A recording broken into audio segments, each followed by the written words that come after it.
Oi pessoal, sejam todos muito bem-vindos a mais uma videoaula do curso de inspeção de equipamentos. Certo, eu sou o professor Rafael e estamos dando início aqui hoje à nossa quinta e última videoaula da matéria de identificação de materiais metálicos.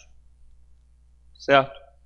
Bom, só relembrando, na última videoaula, na nossa quarta videoaula, nós encerramos aqui os assuntos dos QS, né, que são os métodos de eliminação, né, métodos de identificação, melhor dizendo, de elementos metálicos por meio de soluções químicas, né?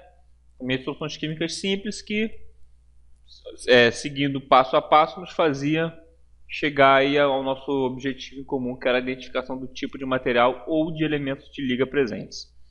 Certo? Nessa nossa quinta videoaula, nós vamos dar início aqui à identificação de metais por polarização eletrolítica.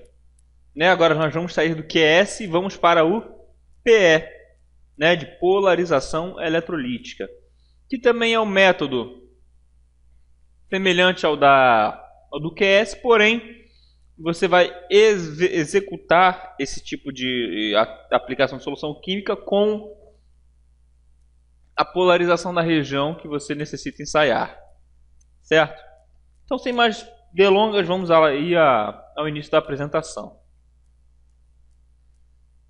Sequência básica para execução do ensaio por polarização eletrolítica.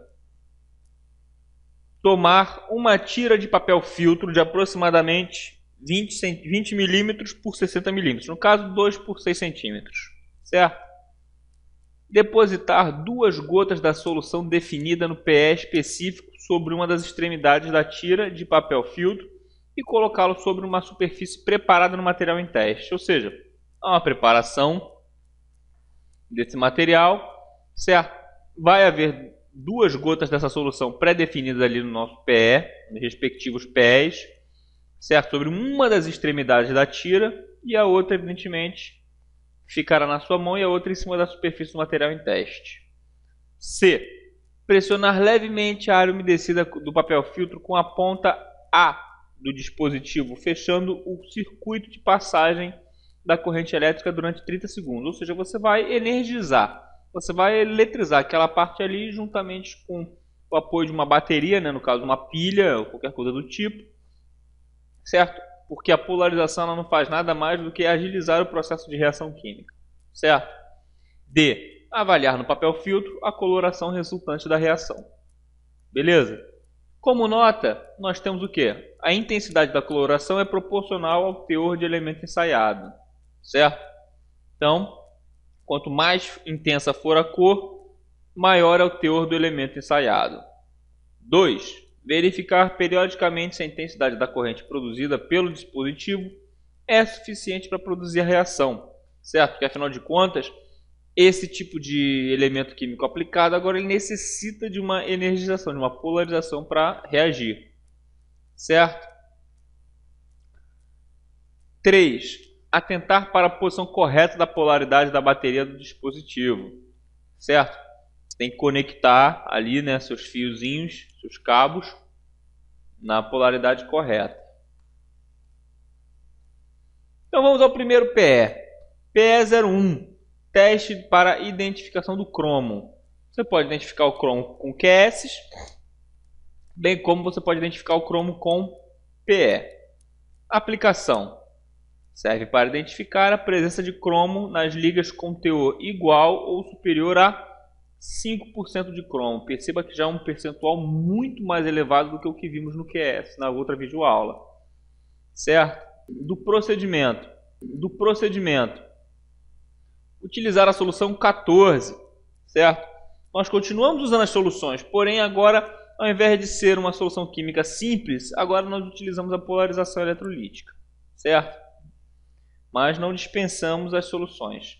Então, utilizar a solução 14, que é de H2SO4 a 20% em volume, conforme sequência básica descrita no item 3.8.1, certo? Do procedimento de identificação de metais. Do resultado: se o papel filtro apresentar coloração amarelada, está evidenciada a presença de cromo no material, certo? Bom, teste para identificação do molibdênio. Esse é o PE02. Da aplicação, serve para identificar a presença de molibdênio nos ácidos carbono-molibdênio, cromo-molibdênio, da norma AISI 316, 317 e o Asteloy B e Asteloy C. Certo? É para isso que serve esse PE. Utilizar a solução 14 novamente, né, que é de H2SO4 em 20% de volume, conforme sequência básica descrita no item 3.8.1. Certo? Aplicar posteriormente 2 gotas da solução 6, que é a de xantogenato de potássio a 2%, sobre o papel filtro e aguardar surgimento da cor. O resultado: se o papel filtro apresentar coloração rosa, está evidenciada a presença de molibdênio no material. Certo? Simplesmente assim. Você vai colocar a sua solução química, vai energizar, vai observar o comportamento do elemento com relação à sua cor. Certo? Bom, teste para identificação do níquel, que é o PE3. Tem como aplicação: serve para identificar a presença de níquel nos ácidos níquel, né? 2% a 4% de níquel, ou seja, em relação aos QS da videoaula anterior, são bem maiores os percentuais. Né? No caso, além de ligas de níquel, liga de cupro-níquel de ácidos inoxidáveis austeníticos e de níquel e suas ligas. Bom, procedimento do PE3. Utilizar a solução 14, que é de H2SO4 a 20% em volume, conforme sequência básica descrita no item 3.8.1.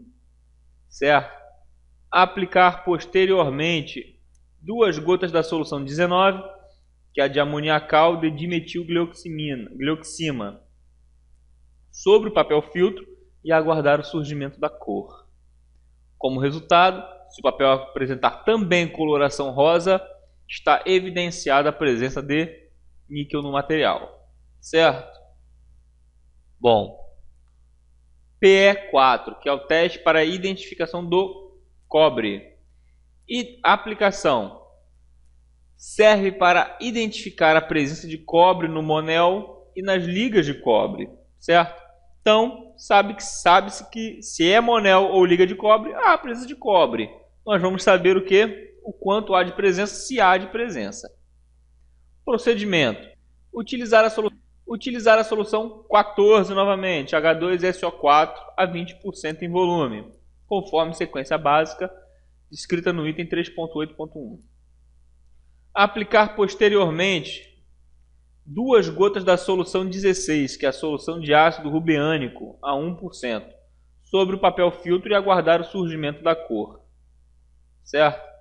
Como resultado, se o papel filtro apresentar a coloração preta, está evidenciada a presença de cobre na liga. Ah, professor, mas o senhor falou que geralmente o cobre tem a cor azul. Sim, mas como o PE ele é um teste que traz de uma forma potencializada as reações químicas, esse azul, entre aspas, excessivo, passa a ser identificado como uma coloração preta. Certo? Ainda assim se tratando de cobre. Como nota, você tem como alternativa, podem ser aplicadas 2 gotas da solução 24, ao invés da 14, né? Que é de hidróxido de nitrogênio concentrado, no lugar da solução 16, do ácido rubeânico, no caso a 1%. A presença de cobre fica evidenciada através da coloração azul no papel filtro, ou seja, você enfraqueceu um pouco o teor da sua reação para verificar a presença do cobre. Porém, a coloração que antes era preta passa a ser agora azul. Certo? Teste para identificação do cobalto. Cobalto é o nosso PE5. Serve para identificar a presença de cobalto no estelite. Certo? E do procedimento: utilizar a solução de 14, né? A solução 14, que é a nossa boa e velha H2SO4 a 20% em volume. Certo? Ácido sulfúrico. Conforme sequência básica descrita no item 3.8.1. Segundo, aplicar posteriormente 1 gota da solução 17, que é a solução de cloreto estanoso a 20%, ou seja, um cloreto derivado do combinado com estanho, no caso, a 20% de volume, sobre o papel filtro. Aplicar uma gota da solução 25, que é o tiocianato de amônia a 10% sobre o papel filtro, certo? E como resultado, se o papel apresentar a coloração azul, está evidenciada a presença de cobalto, certo? Notas. Como primeira alternativa, podem ser aplicadas 2 gotas da solução 6, que é de xantogenato de potássio, a 2%, diretamente sobre o papel filtro, após a execução da sequência básica descrita no item 3.8.1. A presença de cobalto fica evidenciada através da coloração esverdeada no papel filtro, certo? Coloração dessa vez esverdeada. Como segunda alternativa, ainda pode ser aplicada uma gota da solução 27, que é de mercúrio e tiocianato de amônia, né? Diretamente sobre o papel filtro, após a execução da sequência básica descrita no item 3.8.1. A presença de cobalto fica evidenciada através da formação de uma mancha azul ao lado da peça após a secagem do papel filtro, que é de aproximadamente 2 minutos. Certo, senhores? Bom, teste para identificação do teor de carbono, que é o PE6. Tem como aplicação, serve para avaliar o teor de carbono nos ácidos carbono em baixa liga. Então esse aqui é um teste muito conhecido, muito utilizado, que é o PE6. P6, chamado de P6. Do procedimento, utilizar a solução 12, que é de ácido clorídrico, a 8% em volume, conforme sequência básica descrita no item 3.8.1, atentando para o tempo de aceleração da reação, que deve ser de 15 segundos, por conta da polarização eletrolítica, né? Resultado: a superfície do material apresenta coloração cinza claro a preto. Quanto maior o teor de carbono, mais intensa será a mancha na peça, certo? Mais tendenciosa ao preto. Notas. Comparar a tonalidade da cor cinza obtida na superfície da peça em exame com a obtida ao aplicar o método no padrão metálico, determinando o teor de carbono no material, certo? Então você vai fazer um grau comparativo ali, você sabe quanto é o teor de carbono que tem no nosso padrão metálico, certo? E você vai comparar a cor com o que temos no nosso ensaio em questão. Se for uma cor semelhante, porém mais fraca, você sabe que tem um teor de carbono menor do que o padrão metálico. Se for igual ou maior, sabes que o percentual é igual ou maior. Beleza? 2. Esse ensaio deve ter resultados alterados em função de tratamento térmico superficial. Pois é, senhores, não é segredo. Já foi dito aqui que certos tipos de tratamento térmicos dados a materiais fazem com que a superfície dele mude de natureza. Em alguns casos até de martensítica para austenítica, para martensítica e etc. Certo? 3. Recomenda-se a utilização de algodão no lugar de papel filtro, nesse caso. Ok? Bom. Teste para a identificação do ferro, que é o P7, assim como o P6, famosíssimo. A aplicação: identificar a presença de ferro, simplesmente. Procedimento: utilizar a solução 12, que é de ácido clorídrico a 8% de volume, conforme sequência básica descrita no item 3.8.1. Certo? O segundo passo é aplicar sobre o papel filtro, nesse já usa papel filtro, certo? Uma gota da solução 13, que é a solução de ferrocianeto de potássio a 10%, se eu não me engano, 10% do seu volume, certo? Tem como resultado o aparecimento da coloração azul, indicando a presença de ferro nesse material. Ok? Simples assim. Teste para identificação do titânio, que é o PE8, né? Aplicação: identificar a presença de titânio no ácido inoxidável AISI 321. Certo? Do procedimento. Primeiro passo: utilizar a solução 12, que é de ácido clorídrico a 8% em volume, conforme sequência básica descrita no item 3.1, certo? Segundo passinho: depositar sobre o papel filtro uma pequena quantidade de cristais da solução 28, que é a de ácido cromotrópico, certo? Terceiro e último passo, esfregar os cristais na área umedecida no papel filtro utilizando-se um bastão de vidro, certo? Aí você já tem um procedimento mais detalhado, né? Que você tem que pegar os cristais da área umedecida ali e você vai esfregar, certo? Utilizando bastões de vidro. A formação de uma mancha de cor salmão indica sim a presença de titânio no material, tratando-se sim do AISI 321, certo? E como nota, a cor salmão pode ser realçada, né, ressaltada pela adição de uma gota da solução 17, que é de cloreto titanoso a 20%. Então, se o salmão ele não está muito claro, ele não está muito nítido, você pode utilizar a cor 17 no papel filtro para aumentar aí a sua visualização, caso haja, né, a presença de titânio. Bom, agora vamos falar da limpeza da superfície após a realização do ensaio. Percebam, senhores, que os nossos QS acabaram, certo? Nossos QS, nossos pés principais estão aí encerrados. Vamos só aqui falar desse parágrafo sobre a limpeza da superfície, que é sempre bom lembrar. E em seguida eu vou mostrar aos senhores os anexos, né, que ficamos observando aí nas videoaulas anteriores e que vamos ver também na apostila, certo? Limpeza da superfície após realização do ensaio. Após a realização do ensaio, deve ser efetuada a limpeza do local inspecionado, utilizando-se de preferência álcool ou água. Certo, senhores, como estamos tratando de química, é imprescindível que haja devida asepsia, que haja devida limpeza do local, tanto antes, durante e principalmente depois. Certo? Afinal de contas, aquele elemento químico não é para permanecer sobre aquele material. Lembrando também que o nosso corpo não pode de maneira alguma ter contato direto com esse tipo de metal, com esse tipo de elemento químico, certo? Devendo ser observado, né, os procedimentos de segurança para que não haja nenhum tipo de acidente, certo? Bom, aqui agora temos o nosso primeiro anexo, senhores, certo? Isso aqui, ó, é o dispositivo para execução de ensaio PR, que é por polarização eletrolítica, né?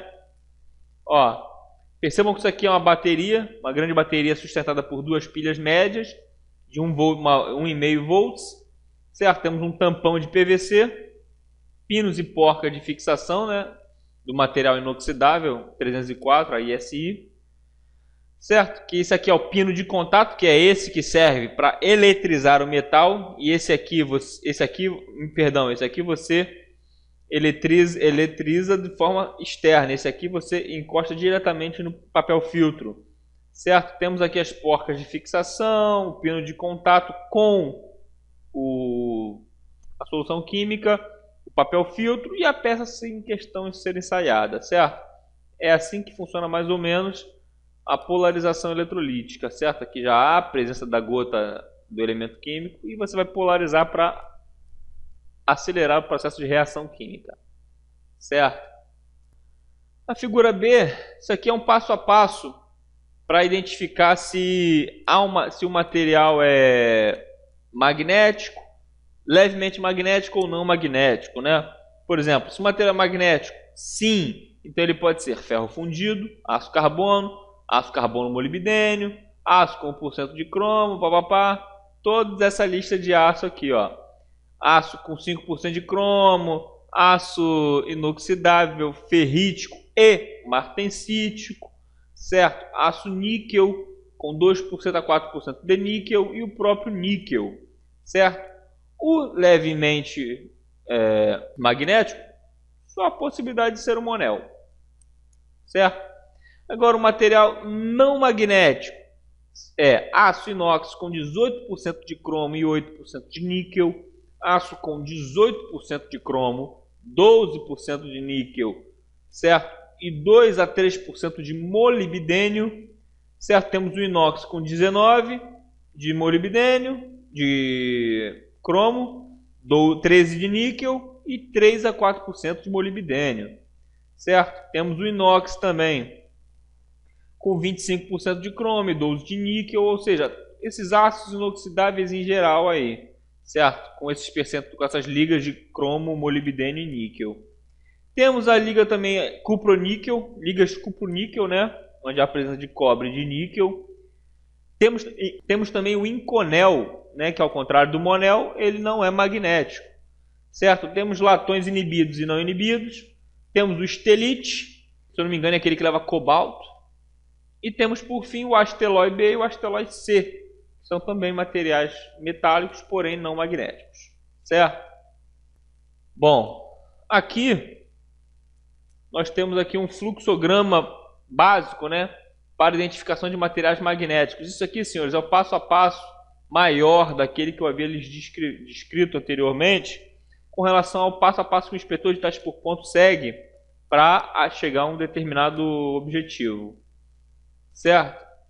Aqui você usa a solução 3, passando para cá você usa 2, você pode, se não houver cor, você usa aqui o GR7, 5, 22, e aqui você vai montando as possibilidades, de acordo com cada resposta, com cada reação, você segue para um lado, você vai chegando num segmento até o ponto que você chega ao material exato, certo? É assim que funciona.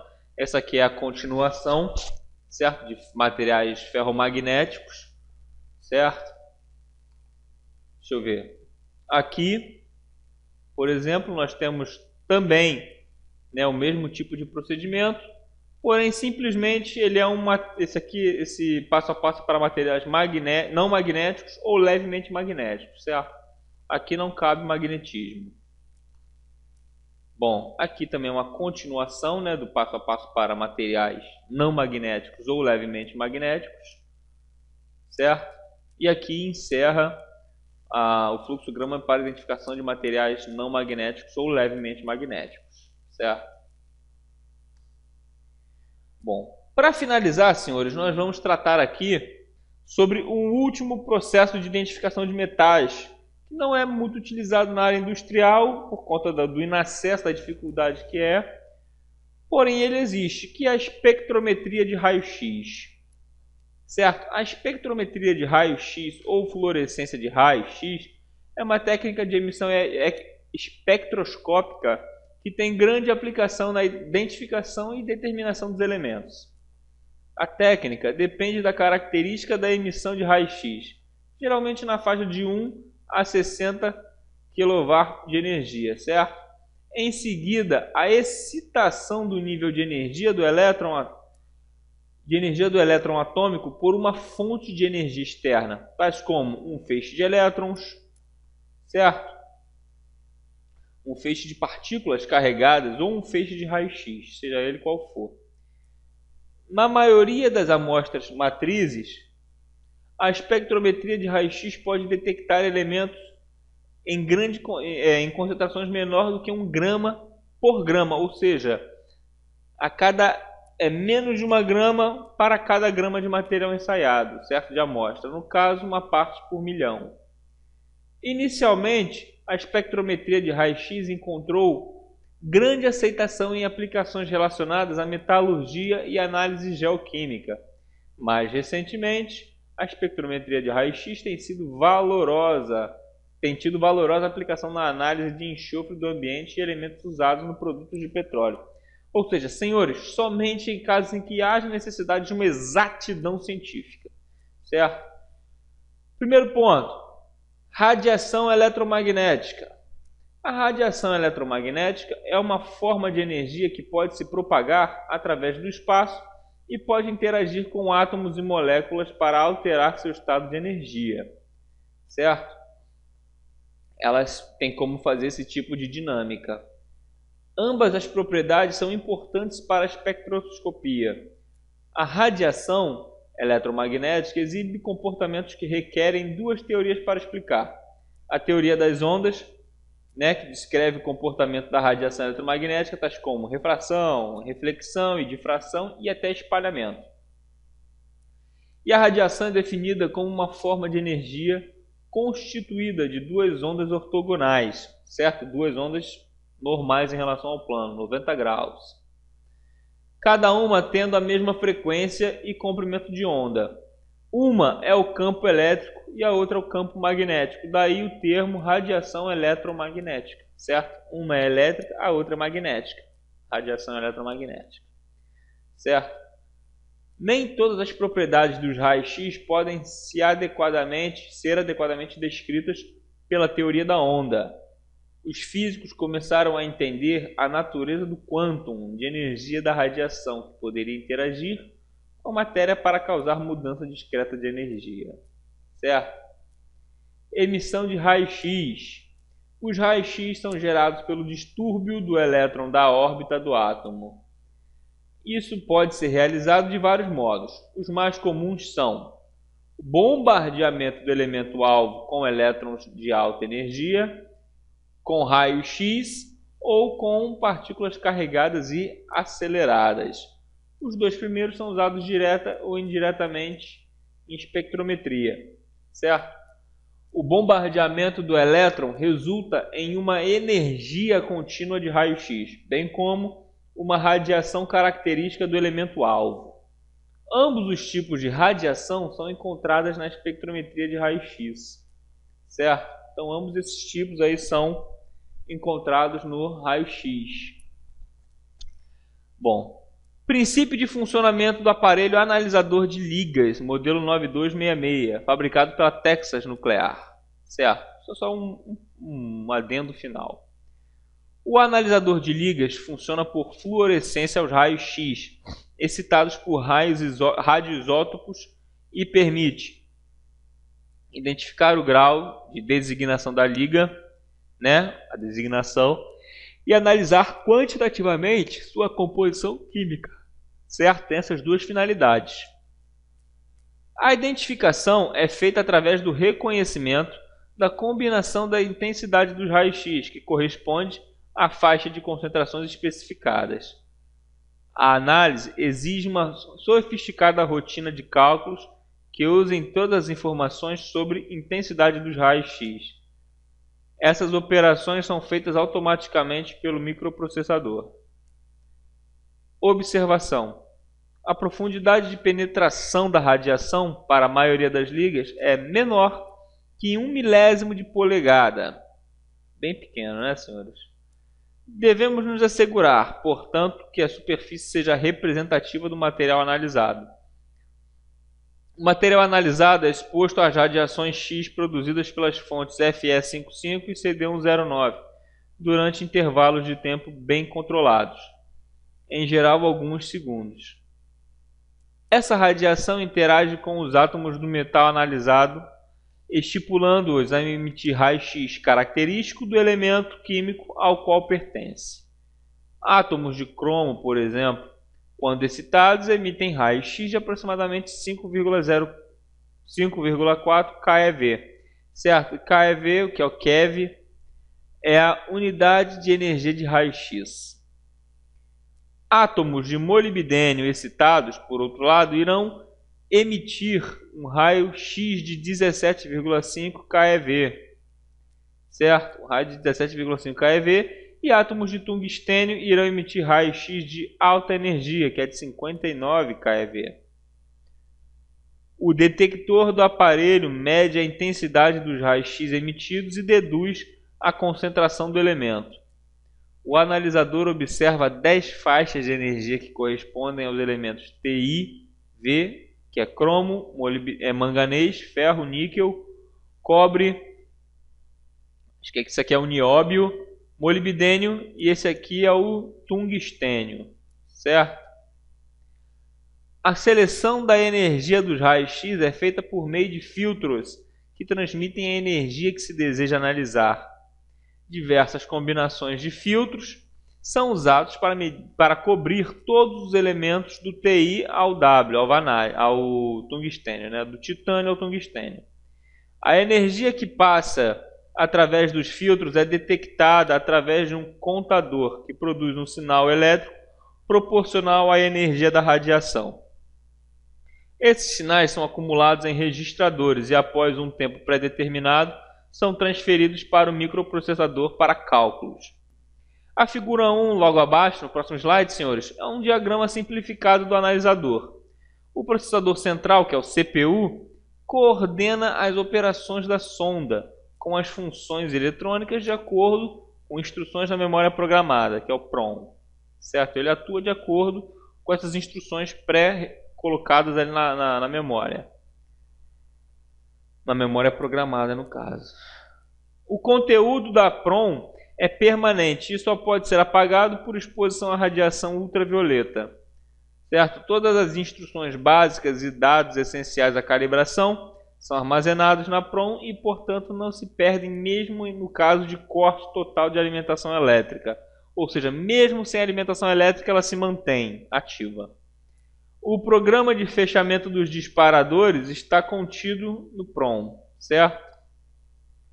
Bom, uma segunda memória chamada de acesso randômico é usada para manipular os dados semipermanentes, tais como fatores que se aplicam ao decaimento da fonte, variação de zero, condições impostas pelo operador, que é o nível de precisão, por exemplo, e fatores de correção do tamanho da amostra e etc. Bom, senhores, com isso encerramos aqui mais uma videoaula, mais uma matéria do curso de gestão de equipamentos. Certo? Espero que todos tenham entendido bem a finalidade da identificação de metais, do teste por ponto. É uma inspeção importante, é um ensaio não destrutivo, certo? De maneira que muitos esclarecimentos, muitos padrões de procedimento, muitos critérios de aceitação são montados com base, como já disse na primeira aula, nos tipos de materiais. Cada material tem uma característica química e física, né? Características físico-químicas. E isso faz com que eles tenham resistências diferentes e que, consequentemente, tenham que ter tratamentos diferentes, certo? Então, senhores, aqueles que tiveram dúvidas, revejam os vídeos, leiam com calma a apostila, certo? Não fiquem com dúvidas. Não fiquem com dúvidas e peço também que revisem a apostila, não somente o vídeo. Revisem a apostila, só não fiquem com a dúvida, certo, senhores? No mais, fiquem todos com Deus. Até a próxima videoaula. Tchau.